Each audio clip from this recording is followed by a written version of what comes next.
merah dan bawang putih. Zaman dahulu, kala di sebuah desa tinggal sebuah keluarga yang terdiri dari ayah, ibu dan seorang gadis remaja yang cantik bernama Bawang Putih. Mereka adalah keluarga yang bahagia. Meski ayah Bawang Putih hanya pedagang biasa, namun mereka hidup rukun dan damai. Namun suatu hari ibu Bawang Putih sakit keras dan akhirnya meninggal dunia. Bawang Putih sangat berduka, demikian pula ayahnya. Di desa itu tinggal pula seorang janda yang memiliki anak bernama Bawang Merah. Semenjak ibu Bawang Putih meninggal, ibu Bawang Merah sering berkunjung ke rumah Bawang Putih.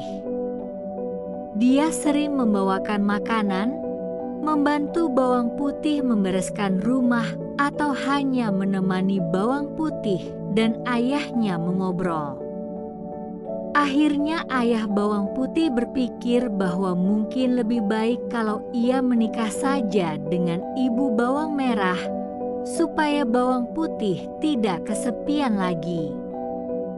Dengan pertimbangan dari Bawang Putih, maka ayah Bawang Putih menikah dengan ibu Bawang Merah. Awalnya ibu Bawang Merah dan Bawang Merah sangat baik kepada Bawang Putih. Namun lama-kelamaan sifat asli mereka mulai kelihatan.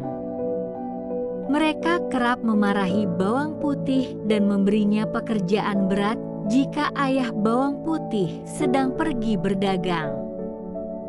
Bawang Putih harus mengerjakan semua pekerjaan rumah, sementara Bawang Merah dan ibunya hanya duduk-duduk saja. Tentu saja ayah Bawang Putih tidak mengetahuinya, karena Bawang Putih tidak pernah menceritakannya. Suatu hari ayah Bawang Putih jatuh sakit dan kemudian meninggal dunia. Sejak saat itu Bawang Merah dan ibunya semakin berkuasa dan semena-mena terhadap Bawang Putih. Bawang Putih hampir tidak pernah beristirahat. Dia sudah harus bangun sebelum subuh untuk mempersiapkan air mandi dan sarapan bagi Bawang Merah dan ibunya. Kemudian dia harus memberi makan ternak, menyirami kebun dan mencuci baju ke sungai. Lalu dia masih harus menyetrika, membereskan rumah, dan masih banyak pekerjaan lainnya. Namun Bawang Putih selalu melakukan pekerjaannya dengan gembira, karena dia berharap suatu saat ibu tirinya akan mencintainya seperti anak kandungnya sendiri. Pagi ini seperti biasa Bawang Putih membawa bakul berisi pakaian yang akan dicucinya di sungai. Dengan bernyanyi kecil dia menyusuri jalan setapak di pinggir hutan kecil yang biasa dilaluinya. Hari itu cuaca sangat cerah. Bawang Putih segera mencuci semua pakaian kotor yang dibawanya. Saking terlalu asyiknya, Bawang Putih tidak menyadari bahwa salah satu baju telah hanyut terbawa arus. Celakanya baju yang hanyut adalah baju kesayangan ibu tirinya. Ketika menyadari hal itu, baju ibu tirinya telah hanyut terlalu jauh. Bawang Putih mencoba menyusuri sungai untuk mencarinya, namun tidak berhasil menemukannya. Dengan putus asa dia kembali ke rumah dan menceritakannya kepada ibunya. "Dasar ceroboh!" bentak ibu tirinya. "Aku tidak mau tahu. Pokoknya kamu harus mencari baju itu dan jangan berani pulang ke rumah kalau kau belum menemukannya. Mengerti?" Bawang Putih terpaksa menuruti keinginan ibu tirinya. dia segera menyusuri sungai tempatnya mencuci tadi. Matahari sudah mulai meninggi, namun bawang putih belum juga menemukan baju ibunya. Dia memasang matanya. Dengan teliti diperiksanya setiap juluran akar yang menjorok ke sungai, siapa tahu baju ibunya tersangkut di sana. Setelah jauh melangkah dan matahari sudah condong ke barat, bawang putih melihat seorang penggembala yang sedang memandikan kerbaunya. Maka bawang putih bertanya, "Wahai paman yang baik, apakah paman melihat baju merah yang hanyut lewat sini? Karena saya harus menemukan dan membawanya pulang." "Ya, tadi saya lihat, nak. Kalau kamu mengejarnya cepat-cepat, mungkin kau bisa mengejarnya," kata paman itu. "Baiklah paman, terima kasih," kata bawang putih dan segera berlari kembali menyusuri. Hari sudah mulai gelap, bawang putih sudah mulai putus asa.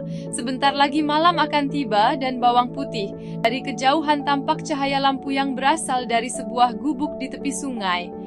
Bawang putih segera menghampiri rumah itu dan mengetuknya. "Permisi," kata bawang putih. Seorang perempuan tua membuka pintu. "Siapa kamu, nak?" tanya nenek itu. "Saya bawang putih, nek. Tadi saya sedang mencari baju ibu saya yang hanyut dan sekarang kemalaman. Bolehkah saya tinggal di sini malam ini?" tanya bawang putih. "Boleh, nak. Apakah baju yang kau cari berwarna merah?" tanya nenek. "Boleh, nak. Apakah baju yang kau cari berwarna merah?" tanya nenek. "Ya, nek. Apa? Nenek menemukannya?" tanya bawang putih. "Ya, tadi baju itu tersangkut di depan rumahku. Sayang, padahal aku menyukai baju itu," kata nenek. "Baiklah, aku akan mengembalikannya, tapi kau harus menemaniku dulu di sini selama seminggu. Sudah lama aku tidak mengobrol dengan siapapun. Bagaimana?" pinta nenek. Bawang putih berpikir sejenak. Nenek itu kelihatan kesepian. Bawang putih pun merasa iba. "Baiklah, nek, saya akan menemani nenek selama seminggu, asal nenek tidak bosan saja denganku," kata bawang putih dengan tersenyum. Genap selama seminggu bawang putih tinggal dengan nenek tersebut. Setiap hari bawang putih membantu mengerjakan pekerjaan rumah nenek. Tentu saja nenek itu merasa senang. Hingga akhirnya sudah seminggu, nenek pun memanggil bawang putih. "Dan aku senang karena kau anak yang rajin dan berbakti. Untuk itu sesuai janjiku, kau boleh membawa baju ibumu pulang. Dan satu lagi, kau boleh memilih satu dari 2 labu kuning ini sebagai hadiah," kata nenek. Mulanya bawang putih menolak diberi hadiah, tapi nenek tetap memaksanya. Akhirnya bawang putih memilih labu yang paling kecil. "Saya takut tidak kuat membawa yang besar," katanya. Nenek pun tersenyum dan mengantarkan bawang putih hingga depan rumah. Sesampainya di rumah, bawang putih menyerahkan baju merah milik ibu tirinya sementara dia pergi ke dapur untuk membelah labu kuningnya. Alangkah terkejutnya bawang putih ketika labu itu terbelah. Di dalamnya ternyata berisi emas permata yang sangat banyak. Dia berteriak saking gembiranya dan memberitahukan hal ajaib ini ke ibu tirinya, dan bawang merah yang dengan serakah langsung merebut emas dan permata tersebut. Mereka memaksa bawang putih untuk menceritakan bagaimana dia bisa mendapatkan hadiah tersebut. Bawang putih pun menceritakan dengan sejujurnya.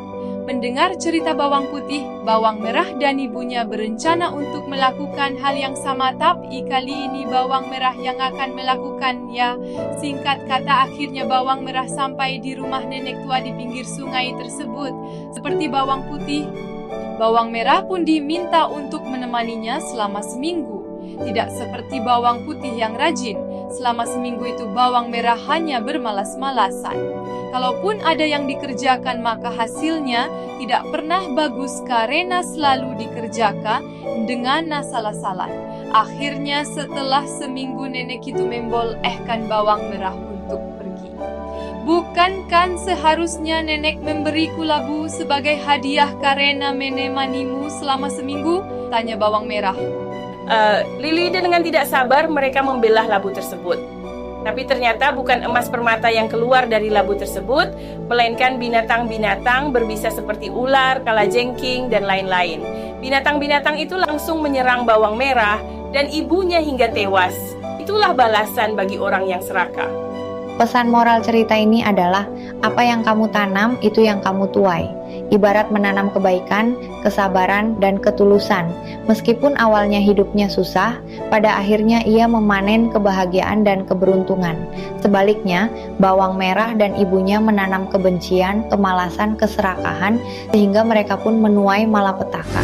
그대는 속물입니다. 하늘이 내